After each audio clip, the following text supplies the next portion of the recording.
তাহলে আসলে তো আমি পুলিশ সুপার কিছু না, এটা একটা জাস্ট ডেজিগনেশন, এটা জাস্ট একটা পদ। কিন্তু আমিও রাষ্ট্রের একজন কর্মচারী, আমাকে কাজ করে থাকতে হবে, আমি এটা বিশ্বাস করি। প্রত্যেকে তার জায়গা থেকে রোড আছে, ওই রোডের মধ্যে যারা এইরকম কাজগুলো করে তাদেরকেই মানে একটা ফান্ডিং এর যুগান্তরের ব্যাগ পেয়েছে বড় করে চেপে দিল। পরের দিন মাদকদ্রব্য তদন্ত, আমি একটা যদিও সংক্ষিপ্ত বক্তৃতা করতেছে, আমি সাংবাদিক হিসেবে করতে হয়, এখানে সে বিভিন্ন ধরনের মেকানিজম করে না। অন্যান্য চিন্তা যেটা ছোটখাটো, হাত থেকে ঘড়ি নেয়, চেন নেয়, বিভিন্ন কিছু।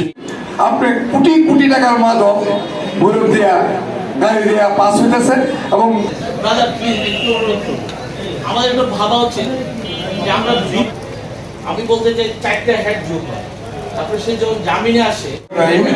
আমি আসানসোল মতো আগে পরিচয় দিয়েছি। আমি সবাই তো মাদক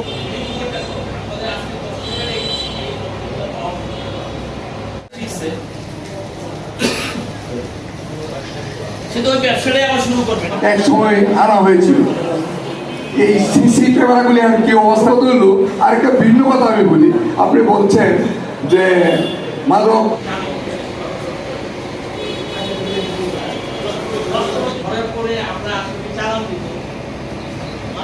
এরকম কথা আমরা যারা একটু বয়স্ক মানুষ আছি যে ওই মানুষগুলো বিয়ে আমি যদি পুলিশ সুপার হই